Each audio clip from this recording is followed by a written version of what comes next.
Saya ini sekarang berada di Malaysia dan saya orang Islam.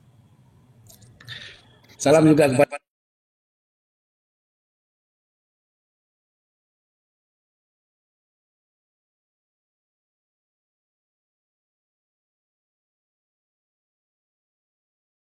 yang melaksanakannya. Saya setuju dengan Pak Cakra. Jadi dengan melihat, mengetahui isi Al-Quran dan mengetahui isi hadis dan semuanya, kenapa dalam pelaksanaannya tidak seperti itu? Jika kita mengatakan rahmatan lil alamin, tapi kenapa kita tidak rahmatan lil alamin? Maksudnya orang-orang yang di sekeliling kita tidak merasakan rahmatan lil alamin itu, malah kita sendiri tidak merasakan. Jadi kalau kita betul-betul mengerti, kita harus mengubah yang sebenar-benarnya rahmatan lil alamin itu gimana. Itu yang dimaksudkan Pak Cakra. Jadi Pak Cakra pernah hidup di Aceh contohnya. Lepas itu Pak Cakra keluar daripada Aceh. Di saat dia mendapatkan situasi yang berbeda, dia akan pertanyakan, begitu juga saya mendapatkan situasi yang berbeda. Di saat saya di Aceh, kemudian saya pergi ke Malaysia, sampai ke Malaysia saya lihat ada perbedaan. Di Malaysia ini saya macam mendapatkan rahmatan lil alamin itu. Contoh di Malaysia ini dia sangat menyayangi atau sangat mengutamakan, memprioritaskan orang-orang yang lemah. Di situ saya nampak rahmatan lil alamin ada di sini, tapi di Aceh saya belum mendapatkannya.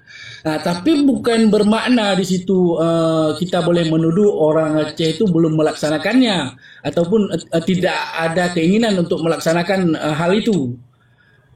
Mereka sampai sekarang masih memikirkan bagaimana untuk melaksanakan hal itu, tapi ada hal-hal yang sampai sekarang tidak dapat terlaksana.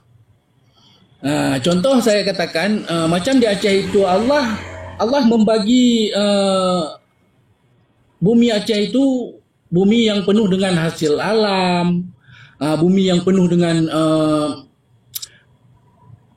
hasil bumi semuanya ada, tapi bangsa Aceh itu tidak merasakannya sehingga bangsa Aceh itu miskin. Jadi bila miskin, dia orang miskin ini lebih dekat kepada kufur. Jadi sebetulnya yang belum dilakukan oleh para ulama ini yang saya lihatlah, mereka belum melakukan untuk menuntut haknya, menuntut hak Aceh itu sehingga Aceh itu seperti yang Allah bagi. Karena yang dibagi oleh Allah itu di bumi Aceh itu untuk orang Aceh. Kemudian orang Aceh baru membagikan kepada orang lain. Tapi hari ini yang terjadi bukan begitu. Jadi hasil bumi yang Allah telah bagi kepada orang Aceh itu diambil oleh orang lain dan kemudian baru dibagi kepada orang Aceh. Sehingga dibagi itu tidak mencukupi kepada orang Aceh sehingga orang Aceh itu merebut-rebut harta. Jadi sehingga kalau kita merebut-rebut harta, kita akan lupa akan agama kita. Itu yang masalah yang terjadi di Aceh. Jadi itu pendapat saya. Saya mungkin sampai di sinilah, tidak terlalu banyak yang saya perlu komentar karena itulah pandangan yang saya nampak. Terima kasih Pak Cakra dan rakan-rakan yang lain atas kesempatan yang telah diberikan. Assalamualaikum. Waalaikumsalam. Terima kasih Pak Syarif. Ini Pak Nabirong, kita punya waktu luang berapa menit lagi untuk kita tutup sebelum kita tanggapi? Tadi saya tergantung Bapak. Kita sudah 2 jam lebih Pak ya, 2 jam 16, sekitar 2 jam 16 Pak. Artinya kita masih punya waktu 15 menit lah Pak. Ya, kita akan akhiri di 23.15 mungkin nanti kita bisa akhiri. Jadi kita untuk itu saya jadi sekitar 22 menit lagi Pak. Oke, lebih kurang 20 menit lagi. 20 menit, oke, siap. Baik, siap.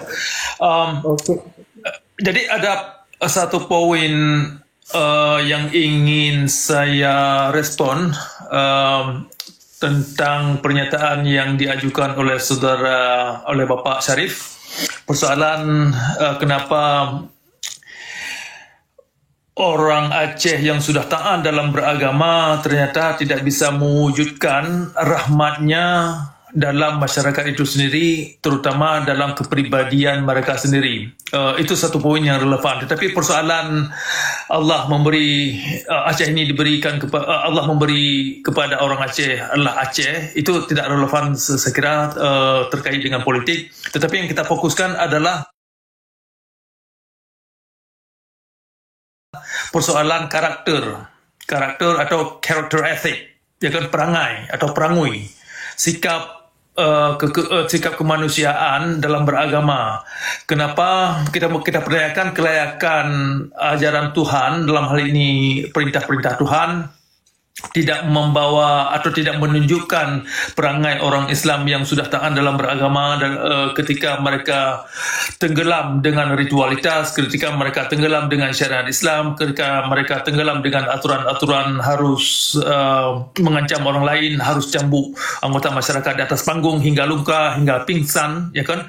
Semakin masyarakat Islam dalam hal ini masyarakat Aceh yang sudah begitu tekad dalam aturan atau hukum Tuhan, semakin mereka kehilangan nilai-nilai kemanusiaan pada diri mereka, ya kan? Nah, jadi antara tindakan yang diambil umat, termasuk ini tindakan kaum ulama, sangat ada kaitannya dengan konsep Tuhan yang mereka bentuk, ya kan? Esensi Tuhan yang mereka pahami, yang tidak terlepas daripada kitab Ahlus Sunnah, yaitu kitab-kitab yang ada dalam narasi-narasi yang ada dalam kitab hadis, kitab fikih, dan sirah, dan lain-lain. Nah, jadi ada masalah tentang konsep Tuhan itu sendiri. Poros orientasi Tuhan yang mereka mengerti ternyata terbukti hanya mengacu umat kepada kezaliman dalam beragama. Nah, untuk merekonstruksi agar umat ini bisa memilih jalan lain sebagai alternatif, maka konsep itu sendiri itu perlu dipertanyakan kelayakannya. Karena konsep atau ajaran itu yang sudah terbukti mengacu mereka kepada kezaliman dalam beragama, kepada kemiskinan secara ilmu, miskin secara fisik atau ekonomi, ya kan, secara perdagangan dan lain-lain. Karena miskin kualitas ajaran yang mereka anut di dada mereka. Karena dalam alam, ini proses yang perlu dimengerti oleh rekan-rekan kita semua, dalam alam, satu prinsip yang tidak bisa dipungkiri, bahwasanya apapun yang kita tanam di dada atau di pikiran kita ini akan keluar, tidak bisa disembunyikan. Artinya, buahnya itu yang terlahir dari perangai kita ini, itu sangat ada kaitannya dengan ajaran. Dari buahnya itu, kamu akan kenal siapa mereka. Begitu juga sebaliknya. Mereka akan mengenal siapa kita berdasarkan apa yang kita tanam di dada. Nah, ini satu konsep yang gagal dimengerti oleh kaum ulama, termasuk masyarakat Islam umumnya. Sehingga mereka mengabaikan prinsip-prinsip yang ada dalam alam. Apapun Tuhan yang kita klaim, Allah ini adalah Tuhan terbaik di dunia. Tapi kalau Tuhan ini tidak mengerti kondisi alam, Tuhan ini tidak mau tahu tentang apa yang terjadi pada diri kita, di dalam diri kita, terutama terhadap tindakan yang kita ambil dan efek daripada ajaran yang dianut, yang keluar, yang menjadi kenyataan dalam hidup, ya kan? Berarti Tuhan ini perlu dipertanyakan. Konsep Tuhan yang diajarkan ulama perlu dipertanyakan kembali, perlu digugat apakah layak ajaran-ajaran Tuhan yang mereka wariskan, ya kan, yang dianggap ulama ini sebagai pewaris Nabi, yang diklaim sebagai warasatul anbiya. Nah, slogan-slogan itu perlu digugat, apa benar? Apakah ajaran yang dikandungnya itu kelayakannya itu bagaimana, substansinya bagaimana? Termasuk yang paling penting adalah kelayakan konsep Tuhan yang mereka mengerti, terutama ajaran yang diatasnamakan ajaran Tuhan atau perintah Tuhan. Nah, dalam hal ini sudah terbukti bahwasanya konsep Tuhan yang dibentuk oleh kaum ulama atau yang diterima oleh ulama bermasalah, sungguh bermasalah. Nah, oleh karenanya dalam hal ini saya mengajak kepada kawan-kawan semua untuk mengambil sedikit waktu, ya kan, sedikit waktu luang untuk melakukan introspeksi, untuk bisa berani mempertanyakan kok ajaran yang dianggap warisan dari Nabi yang melalui kaum ulama ternyata hanya membawa mereka kepada kondisi yang tidak manusiawi dalam beragama, sehingga konsep rahmatan lil alamin itu tidak pernah terwujud dan tidak mungkin akan terwujud. Persoalannya karena peta untuk melangkah kepada untuk mewujudkan sebuah perwujudan konsep yang ideal rahmatan lil alamin itu yang diangan-angankan tidak akan tiba kepada kondisi yang demikian karena petanya tidak bersandar kepada realitas alam. Nah, apapun peta yang dibentuk, kalau peta ini tidak bersandar kepada realitas alam, tidak bersandar kepada hukum-hukum alam, maka peta itu tidak bisa dipakai sebagai petunjuk. Artinya, konsep Tuhan yang dibentuk oleh Ahlus Sunnah, kalau merujuk kepada dongeng, kepada angan-angan, kepada halusinasi, kepada suatu klaim di abad ke-7, ada perwujudan konsep kemanusiaan yang sungguh bagus misalkan, kan, ternyata kita tidak bisa meraih ke abad ke-7 karena kita tidak terlahir pada masa itu. Dan juga kalau konsep itu ditunjukkan setelah dunia ini dihancurkan nanti, nah itu juga sama dongengnya. Nah, yang perlu dipikirkan adalah kondisi sekarang, ya kan, yaitu ilmu yang dipakai, yang ditanam di dada, kemudian efek yang terjadi di dalam alam sehari-hari. Sehingga dengan pendekatan ini kita bisa memperbaiki diri dari tahun ke tahun, bisa lebih membaik. Tetapi tanpa ada keberanian mempertanyakan kelayakan ilmu Tuhan yang dibentuk oleh kaum ulama, ilmu Tuhan yang dibentuk oleh Ahlus Sunnah, ilmu Tuhan yang kita dapat dari narasi-narasi kitab hadis, kitab fikih, dan penafsir-penafsir, termasuk pemikiran-pemikiran yang diajarkan oleh atau yang dijagokan oleh Imam Ghazali.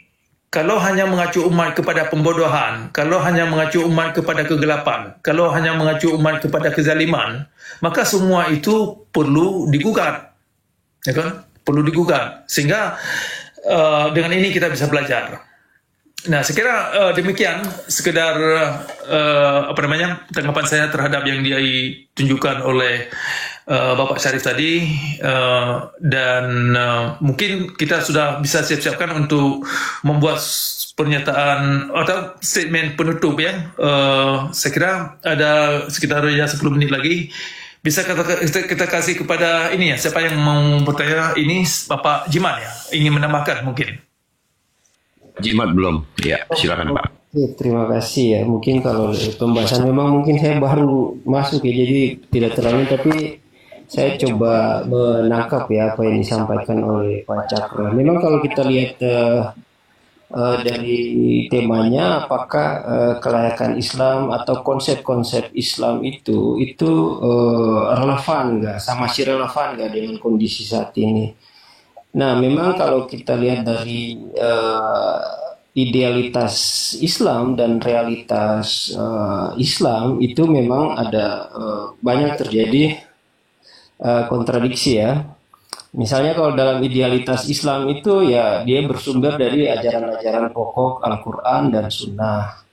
Kemudian dia menggambarkan Islam sebagai agama yang sempurna ya, rahmatan lil alamin ya, rahmat bagi seluruh alam, dan membawa kedamaian, keadilan serta kesejahteraan bagi umat manusia. Nah, itu secara ideal. Lalu kemudian idealitas itu juga itu meliputi tauhid yang murni ya. Jadi keyakinan akan keesaan Tuhan yang mutlak. Dan itu menjadi landasan ajaran dan praktik Islam ini memang. Tapi kemudian ini ini membebaskan manusia dari segala bentuk persekutuan atau penyekutuan dan ketergantungan kepada selain Allah. Tapi itu memang tauhid yang murni ya yang diajarkan. Nah, kemudian kalau kita lihat syariat yang komprehensif, jadi sistem hukum dan etika yang mengatur seluruh aspek kehidupan manusia, mulai dari ibadah ritual, interaksi sosial, ekonomi, hingga politik. Nah, syariat itu idealnya itu mewujudkan keadilan, keseimbangan, dan kemaslahatan ya. Kemudian akhlak yang luhur ya. Jadi ajaran tentang moral dan etika yang tinggi seperti kejujuran, kasih sayang, toleransi, keadilan dan kesabaran. Jadi akhlak itu menjadi idealnya itu menjadi panduan setiap interaksi individu dalam sosial. Jadi ini saya jelaskan dari perspektif idealnya ya, Pak Cakra ya. Ya. Jadi kemudian ada ukhuwah Islamiyah ya. Jadi konsep persaudaraan sesama Muslim yang melampaui batas-batas suku bangsa dan status sosial. Nah, ukhuwah itu idealnya itu dia menciptakan solidaritas, persatuan dan tolong menolong ya, saling tolong menolong. Kemudian kalau kita masuk lagi ke keadilan sosial dan ekonomi, memang idealnya ajaran tentang distribusi kekayaan yang adil, penghapusan penindasan dan perlindungan hak-hak kaum lemah. Islam idealnya itu mewujudkan masyarakat yang adil dan sejahtera. Kemudian terkait dengan ilmu pengetahuan dan peradaban. Jadi dorongan untuk mencari ilmu pengetahuan dan mengembangkan peradaban yang berlandaskan nilai-nilai Islam. Jadi idealnya itu menjadi pendorong kemajuan intelektual dan material yang beretika. Nah, cuman kalau kita masuk ke realitas Islam kontemporer, jadi realitas Islam saat ini menunjukkan adanya kesenjangan antara idealitas ajaran Islam dan praktik kehidupan umat Islam di berbagai belahan dunia. Ya, jadi misalnya ada beberapa aspek realitas Islam kontemporer ya. Misalnya terjadi fragmentasi dan perpecahan, adanya berbagai kelompok aliran dan interpretasi terhadap teks-teks Al-Quran yang terkadang itu kemudian menimbulkan konflik dan perpecahan di antara sesama umat Islam. Kemudian faktor-faktor yang seperti perbedaan pemahaman teks itu mempengaruhi politik, kepentingan kelompok, dan kurangnya dialog yang konstruktif berkontribusi pada fragmentasi ini atau perpecahan ini ya. Lalu kita masuk lagi ke bagaimana Islamofobia itu muncul di negara-negara luar ya, seperti ya kebanyakan di negara barat ya, karena ada stigmatisasi ya, mungkin ini juga yang terjadi ya, ada radikalisme dan terorisme ya, kata-kata atau terminologi ini yang dipakai sehingga misalnya gini, ada munculnya kelompok-kelompok kecil yang mengatasnamakan Islam. Kemudian dia melakukan tindakan kekerasan serta terorisme. Nah, ini tindakan-tindakan ini kemudian mencoreng citra Islam dan menimbulkan ketakutan serta Islamofobia tadi yang saya maksud. Nah, kalau kita analisis, jadi radikalisme seringkali berakar pada ketidakadilan politik dan ekonomi sebenarnya. Jadi interpretasi teks yang sempit dan keliru serta manipulasi oleh pihak-pihak tertentu ini adalah penyimpangan ekstrim dari ajaran Islam yang esensial ya, yang damai, yang tadi ya, karena Rasulullah itu menyampaikan begini, innama bu'istu liutammima makarimal akhlak. Jadi aku tidak diutus itu kecuali untuk memperbaiki akhlak gitu. Jadi itu bicara tentang etik ya. Nah, kemudian kalau kita masuk ke sekularisasi dan modernitas, jadi umat Islam ini itu dihadapkan pada tantangan modernitas dan sekularisasi yang membawa value dan gaya hidup yang terkadang itu bertentangan dengan doktrin atau ajaran Islam itu sendiri, ya. Jadi kalau saya coba analisa bahwa proses globalisasi, perkembangan teknologi dan dominasi budaya Barat itu memberikan pengaruh signifikan terhadap pemikiran dan perilaku umat Muslim. Ya, kemudian respon terhadap modernitas ini dia beragam, mulai dari penolakan total hingga adaptasi selektif. Nah, kalau kita lihat ke kesenjangan sosial dan ekonomi, itu di banyak negara yang mayoritas Muslim itu masih terdapat kesenjangan sosial dan ekonomi yang sangat signifikan, ya. Itu bertentangan dengan idealitas Islam tentang keadilan sosial yang diharapkan. Jadi faktor-faktor seperti korupsi, kebijakan ekonomi yang tidak adil, dan kurangnya implementasi nilai-nilai Islam dalam sistem ekonomi itu juga ikut atau menjadi kontributor utama pada disparitas atau kesenjangan ini. Lalu kemudian faktor selanjutnya itu ada kurangnya pemahaman agama yang lebih mendalam, ya.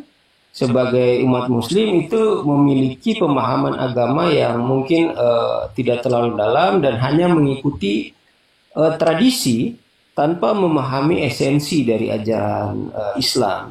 Jadi kurangnya akses terhadap pendidikan agama yang berkualitas itu dan pengaruh media yang kurang edukatif dan kurangnya keteladanan dari sebagian pemimpin agama itu menjadi faktor utama, ya, atau kontributor utama dari penyebab ini gitu. Lalu kita masuk ke isu-isu yang lebih kontemporer. Jadi umat Islam juga dihadapkan pada berbagai isu kontemporer, ya, seperti hak asasi manusia, demokrasi, kemudian kesetaraan gender, lingkungan hidup, dan perkembangan bioteknologi, ya, yang itu memerlukan interpretasi dan solusi berdasarkan prinsip-prinsip Islam itu sendiri.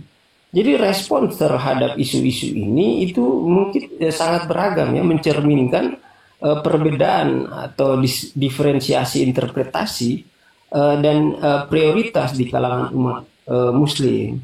Jadi kesenjangan antara idealitas dan realitas Islam kontemporer itu merupakan tantangan yang besar, memerlukan introspeksi, kemudian reformasi dan upaya kolektif dari umat Muslim itu sendiri. Jadi ada beberapa poin yang mungkin bisa di-highlight di sini, yaitu pertama, itu pentingnya kembali kepada sumber utama, ya.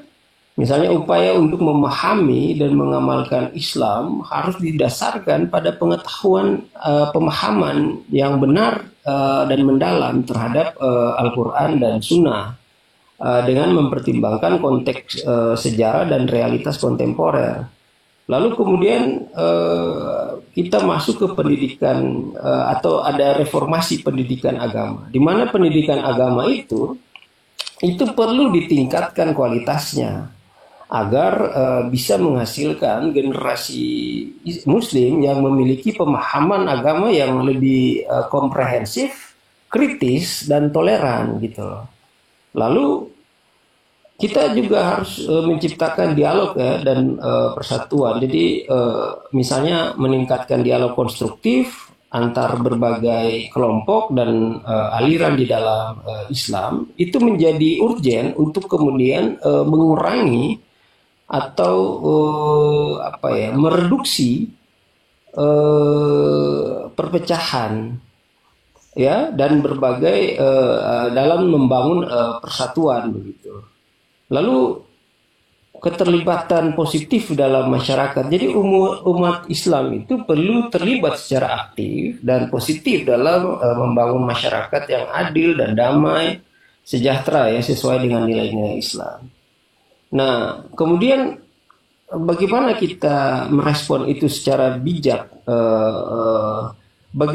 dengan menghadapi tantangan modernitas itu kita memerlukan pendekatan yang bijak dan selektif dengan mengambil nilai-nilai positifnya dan menolak yang bertentangan dengan prinsip-prinsip dasar Islam ya. Maksudnya kalau misalnya memang Pak Cakra tadi menyampaikan bahwa kalau misalnya ada implementasi daripada ajaran-ajaran yang mungkin dari otoritas-otoritas keagamaan, misalnya dari ulama dan sebagainya, ya kita memberikan kritik dan masukan itu secara konstruktif gitu, tapi tidak berdasarkan landasan kebencian atau karena terhadap ajaran itu sendiri, supaya betul-betul bisa menghasilkan generasi Islam yang mungkin bisa memberikan kontribusi buat ini. Lalu kesimpulan ya, jadi kesimpulan yang saya ambil dari apa yang saya paparkan ini, jadi idealitas Islam menawarkan visi yang mulia tentang kehidupan yang berlandaskan tauhid, syariat, dan akhlak yang luhur. Namun memang kalau kita lihat realitasnya, Islam kontemporer ini menunjukkan adanya berbagai tantangan dan kesenjangan yang perlu diatasi dengan kembali kepada sumber-sumber utama dalam ajaran Islam, melakukan reformasi yang diperlukan, dan membangun persatuan umat Muslim sehingga bisa berupaya untuk lebih mendekatkan antara realitas dengan idealitas Islam dalam kehidupan umat Muslim itu sendiri, sehingga bisa memberikan kontribusi positif bagi peradaban dunia. Ya, upaya ini memang memerlukan kesadaran kolektif, kemauan untuk berubah dan tindakan nyata dari seluruh umat Islam. Jadi memang dimulai dari pikiran, kemudian apa yang kita pikirkan, apa yang kita konsumsi dalam pikiran, itu akan menjadi perkataan kita. Nah, perkataan-perkataan itu akan mendorong kita untuk melakukan suatu perbuatan. Lalu kalau misalnya perbuatan-perbuatan tadi itu kita biasakan, maka dia akan menjadi karakter. Sehingga kalau misalnya karakter itu kita pertahankan, maka kita akan menentukan takdir keislaman kita itu sendiri. Sekian dan terima kasih Pak Cakra. Itu saja apa yang bisa saya sampaikan.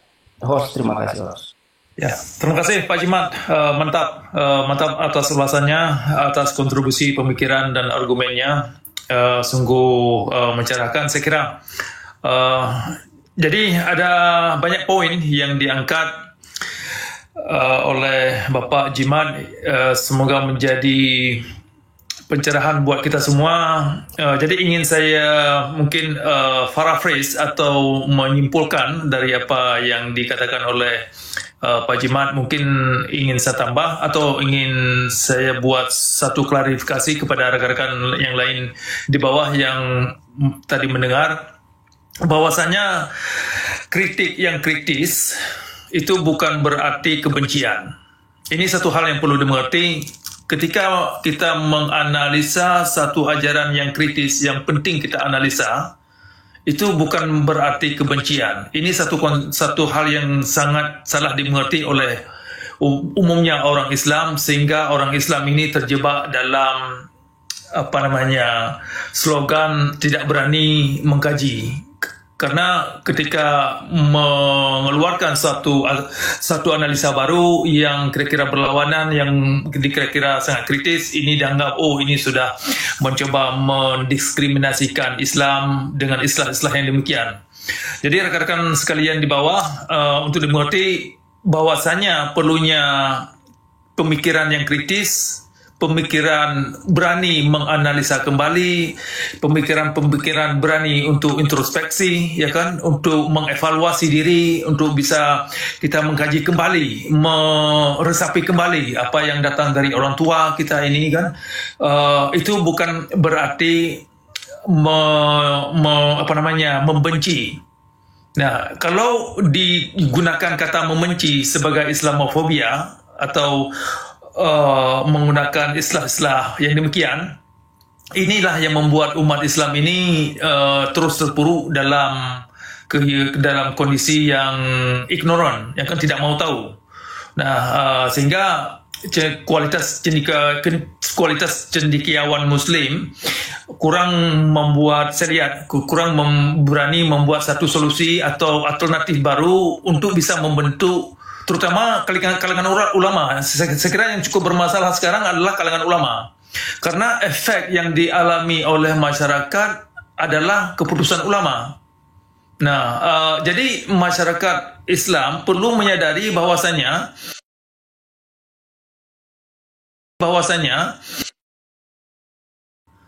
ini cukup bermasalah kalau kita tidak berani mengkaji apa yang mereka ajarkan. Jadi isi yang mereka ajarkan itu perlu didebatkan sekritis mungkin, sehingga orang-orang yang mengklaim dirinya ulama, terutama dalam kaitan kalau di Indonesia itu orang MUI atau siapa saja, itu perlu kita bahas secara publik. Keputusan mereka yang mereka buat itu kalau membawa efek kepada orang banyak yang negatif, perlu ini kalau kita mau jujur dalam beragama untuk menceritakan Islam ini kepada agama yang rahmatan lil alamin, maka pemikiran kritis itu adalah esensi yang cukup penting. Kasus yang dialami oleh Ahok beberapa tahun yang lalu adalah sungguh menyedihkan dan sungguh zalim, yang diputuskan oleh kaum ulama. Di belakangnya itu ulama, walaupun nanti dibilang ini keputusan hakim, tetapi pada dasarnya itu kan ulama di belakang yang menggunakan hukum KUHP atau hukum penistaan agama sebagai instrumen untuk untuk mengkriminalisasikan Ahok ini hanya gara-gara pernyataan yang hanya sekedar pernyataan singkat terhadap ayat 51 surah Al-Maidah. Nah, perlu kita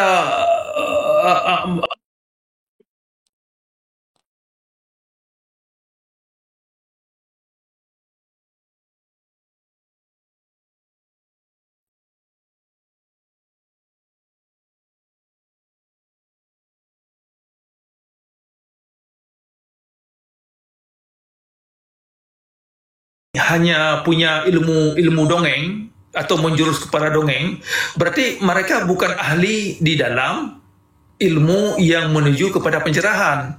Kalau hanya mengandung ilmu dongeng, jadi esensi ilmu yang diajarkan ulama itu sangat menentukan sikap masyarakat, apa yang mereka ambil. Kalau keputusan yang diambil itu berdasarkan keyakinan, ya kan, misalkan syariat Islam, syariat, kalau kita berbicara tentang syariat itu kan berdasarkan keyakinan, Anda percaya. Kalau kita bicarakan tentang syariat itu sudah tidak terlepas daripada hal-hal yang terkait, misalkan sembahyang yang sudah diterima oleh umat Islam, definisi yang dibentuk, kemudian puasa. Nah, saya kira terminologi, baik itu salat, baik itu siam, baik itu hajj atau lain-lain yang sudah ada dalam agama Islam, saya kira perlu upaya untuk mendefinisikan kembali. Nah, misalkan sudah saya sebutkan beberapa kali di belakangan ini yang saya kaji, bahwasanya salat itu, misalkan ini sebagai contoh, salat itu bukanlah artinya sembahyang. Nah, ini perlu kita ajak kaum ulama untuk bisa berpartisipasi rekonstruksi definisi baru, ya kan, apa sesungguhnya salat, apa benar sembahyang, ya kan, sebelum mereka mengkriminalisasikan umat yang tidak sembahyang, yang harus tutup toko hanya gara-gara ada suara azan harus tutup toko. Ya, sebelum mereka mengkriminalisasikan umat harus tutup warung di bulan puasa dan lain-lain yang membuat susah umat, ya kan, perlu kita ajak mereka untuk mendefinisikan kembali ayat 183 dari surah Al-Baqarah, atau dari surah 83 hingga 87, Nah, itu perlu definisikan kembali. Apakah definisinya itu mengacu kepada puasa tahan lapar? Nah, karena sejauh ini kerja-kerja ritual baik itu puasa tidak membawa umat kepada tak takun seperti yang dimaksud. Nah, jadi demikian juga persoalan solat yang didefinisikan sebagai sembahyang ternyata tidak membawa umat kepada pencerahan, kepada kreativitas dan produktivitas manusia, dan tidak membawa umat kepada enlightenment atau pencerahan.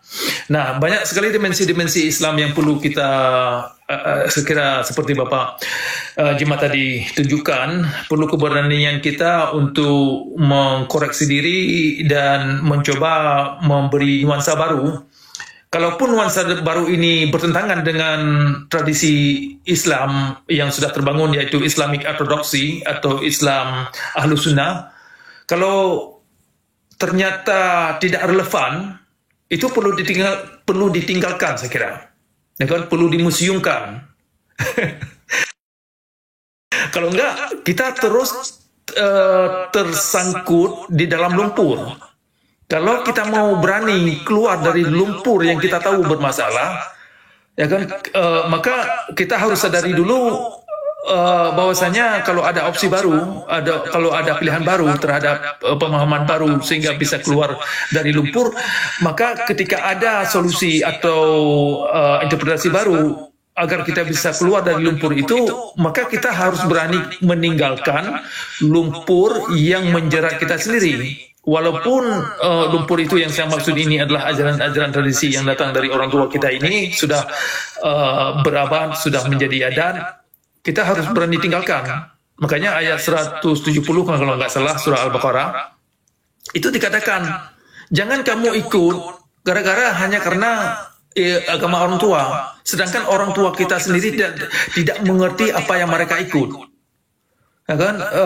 Kemudian ayat 36 surah Al-Isra, kita ini diberi akal, kita ini diberi pikiran untuk menggunakan, memberdayakan pikiran, akal. Nah, kalau ada ajaran Islam yang menghindari kita, yang melarang kita untuk menggunakan akal, sehingga kita bisa menganalisa duduk perkara sebuah permasalahan, maka ajaran atau akidah yang demikian itu perlu ditinggalkan atau perlu rekonstruksi. Kalau enggak, kita terus terlilit dalam lumpur yang saya maksud tadi. Nah, saya kira demikian sebagai statement penutup. Menarik sekali poin-poin yang diangkat oleh Bapak Jemaat tadi. Saya kira kontribusi yang luar biasa agar kita kaum umat Islam yang berani berpikir, agar bisa berani mengkritik secara kritis setinggi apapun, termasuk konsep-konsep Tuhan. Jadi saya ulang ini, jangankan ulama, jangankan ajaran Islam, jangankan Nabi Muhammad, konsep Tuhan itu sendiri perlu dipertanyakan, perlu dikritik. Kalau